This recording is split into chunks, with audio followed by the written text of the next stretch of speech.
Selamat pagi Bapak Ibu Saudara yang terkasih dan diberkati oleh Tuhan Yesus Kristus.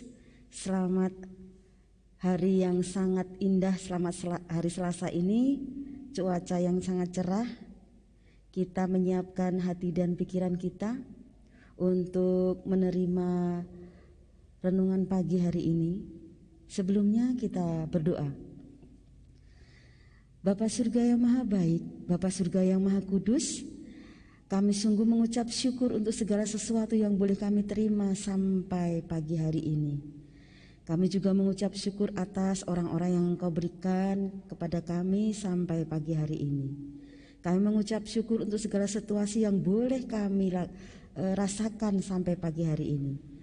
Bapa Surgawi yang Maha Kudus, saat ini kami menyiapkan hati dan pikiran kami untuk kami mendengarkan renungan pagi hari ini. Engkau jagai hati kami Bapa, Engkau jagai pikiran kami, agar kami dapat fokus kepada Engkau saja. Terima kasih Tuhan Yesus Kristus. Amin. Bapak Ibu yang terkasih dalam Tuhan Yesus Kristus dan selalu diberkati, puji Tuhan. Pagi hari ini sungguh luar biasa, semua dalam keadaan sehat. Puji Tuhan. Saat ini kita akan belajar tentang kedewasaan. Kedewasaan ternyata kemarin saya membaca sebuah artikel dari salah satu penulis itu bahwa kedewasaan itu bukan dari umur, melainkan kedewasaan itu adalah dari bagaimana kita menerima sebuah tanggung jawab, mampu menerima sebuah tanggung jawab. Sungguh luar biasa. Dan ternyata juga rohani itu ada tingkat kedewasaannya. Saya tertarik dengan bagaimana tanda-tanda kedewasaan rohani yang saat ini kita rasakan. Maka kita mau belajar dulu dari Roma 12 ayat yang 11 akan saya bacakan. Roma 12 ayat yang 11. Janganlah hendaknya kerajinanmu kendor, biarlah rohmu menyala-nyala dan layanilah Tuhan. Saya bacakan sekali lagi. Janganlah kerajinanmu kendor, biarlah rohmu menyala-nyala dan layanilah Tuhan. Di sini saya tertarik tentang kedewasaan rohani. Tidak hanya kedewasaan secara tanggung jawab saja, tetapi rohani ternyata ada tingkat kedewasaannya. Tanda-tanda kedewasaan rohani itu apabila kita merubah pola hidup kita. Yang saya rasakan secara pribadi adalah bagaimana kita merubah pola pikir kita menghadapi suatu masalah. Ketika kita muda, kita menghadapi suatu masalah, ada yang bereaksi panik, ada yang bereaksi heboh, ada yang bereaksi masa bodoh. Tetapi ketika usia bertambah dan pengalaman yang memaksa harus bereaksi lebih bijaksana, itu sangat-sangat saya rasakan secara pribadi. Yang tadi dibilang kedewasaan tidak bergantung dengan umur, betul sekali. Karena banyak zaman sekarang orang-orang yang lebih muda itu mempunyai tingkat kedewasaan atau pola pikir yang dewasa itu banyak sekali. Mereka bisa berpikir lebih jernih, lebih tenang, lebih mampu memberikan solusi. Jadi di sini saya merasa bahwa kita tidak bisa menyepelekan orang muda. Mereka punya pemikiran lebih inovatif. Banyak yang mereka alami, apalagi saat pandemi seperti ini, mereka lebih kreatif. Saat ini umur memang tidak menjamin bahwa apa yang dikatakan lebih bijaksana dengan situasi yang saat ini harus dihadapi. Nah, kemudian ada ayat yang mengingatkan bahwa kedewasaan rohani itu juga tanggung jawab kita untuk beribadah. Taat beribadah. Kenapa harus taat beribadah? Toh juga cuman beribadah, ngikuti ibadah saja, apalagi sekarang zaman online. Di rumah saja banyak renungan setiap hari, setiap jam, setiap waktu kita bisa pakai YouTube. Tetapi kedisiplinan beribadah ternyata itu menunjukkan kedewasaan rohani kita. Dan itu ternyata tidak sia-sia. Kebetulan saya menemukan satu ayat yang benar-benar membuat saya itu menjadi tahu bahwa kedisiplinan dan kedewasaan rohani itu sangat berhubungan. 1 Timotius 4 ayat yang ke-8. Ibadah itu berguna dalam segala hal karena mengandung janji baik untuk hidup ini maupun untuk hidup yang akan datang. Sungguh luar biasa. Ternyata sebuah kedewasaan rohani itu bisa mempengaruhi seluruh elemen hidup kita. Kedisiplinan sangat menyupport untuk perkembangan kedewasaan rohani. Ketika kita disiplin beribadah, disiplin berdoa, mendisiplinkan diri kita untuk selalu taat apa yang Tuhan mau, ternyata membuat kedewasaan rohani kita semakin meningkat. Terkadang kita diizinkan mengalami hal-hal yang mungkin membuat kita merasa masuk dalam masa-masa sulit. Banyak tekanan, banyak cacian, banyak hujatan. Tetapi karena kita menjadi disiplin dengan ketaatan kita kepada Tuhan, kasih sukacita damai sejahtera akan memperkaya diri kita untuk mengampuni.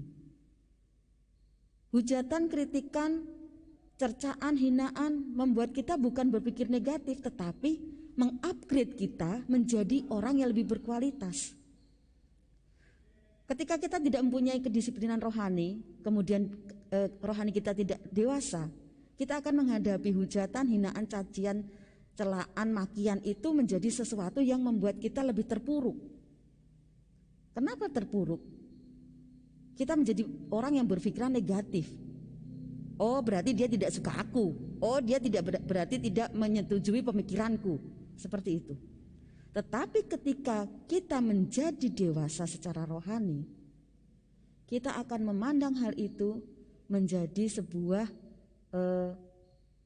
kritikan buat kita yang membangun. Mengapa dia tidak menyukai masukanku? Mengapa dia tidak menyukai pendapatku? Kita akan mengintrospeksi diri kita sendiri. Kita akan berpikiran positif. Dan berpikiran positif sangat-sangat mempengaruhi kondisi kita sendiri secara pribadi. Baik itu psikis kita maupun fisik kita. Apalagi zaman pandemi seperti sekarang ini. Ketika fisik kita lemah, ditambah lagi dengan psikis kita yang terpuruk, niscaya kita akan menjadi rapuh.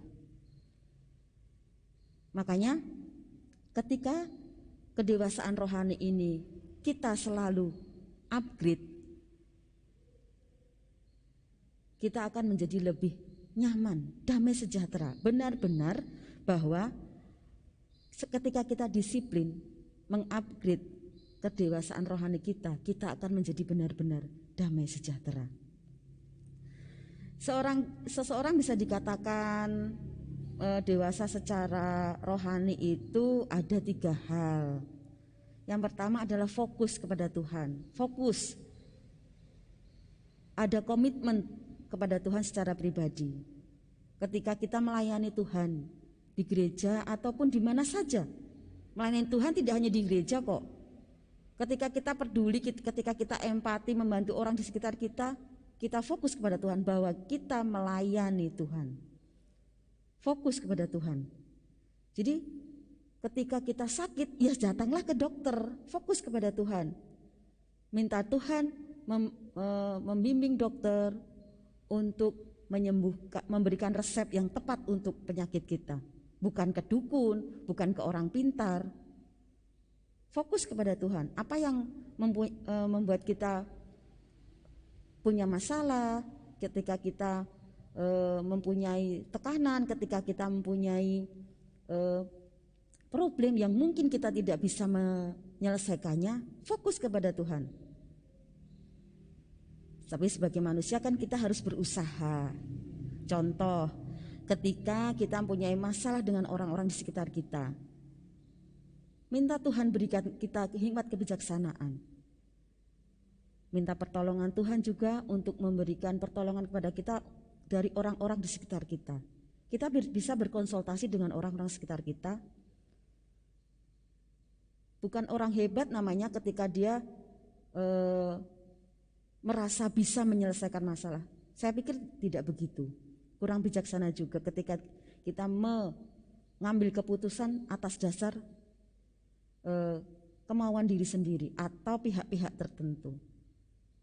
Kedewasaan rohani sangat-sangat penting dalam mengambil keputusan atas sikap dan tingkah laku kita. Yang pertama tadi adalah fokus kepada Tuhan. Kemudian yang kedua adalah hidup dalam pimpinan Roh Kudus. Ketika bayi, makanan itu teksturnya lembek, halus. Apapun yang kita suapkan kepada bayi-bayi kita atau anak-anak kita ketika kecil, mereka akan menerimanya. Mereka tidak bisa menerima tekstur yang kasar. Mereka mau menerima saja. Mereka akan mengeluarkan makanan itu yang kita masukkan ketika mereka merasa tidak nyaman saja. Tetapi selain itu mereka akan masukkan ke dalam mulut mereka. Tetapi ketika kita dewasa, Tuhan memberikan struktur tubuh kita, gigi kita lebih kuat daripada bayi.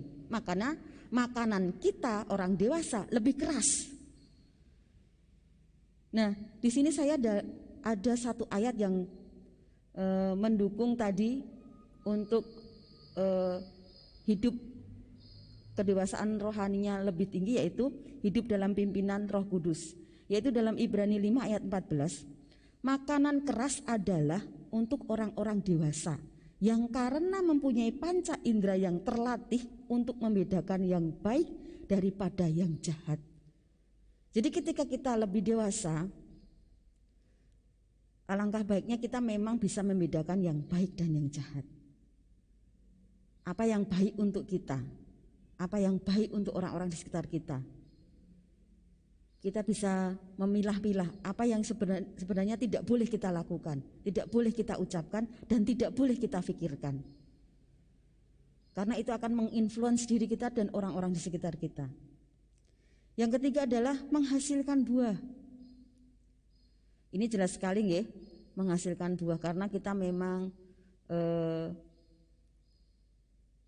diharapkan kita memberikan hal yang terbaik dari hidup kita. Entah sikap kita, entah tingkah laku kita, entah tutur kata kita yang membuat orang di sekitar kita merasa damai dan sejahtera. Kita orang-orang pilihan Tuhan, kita orang-orang istimewa yang diberkati oleh Tuhan.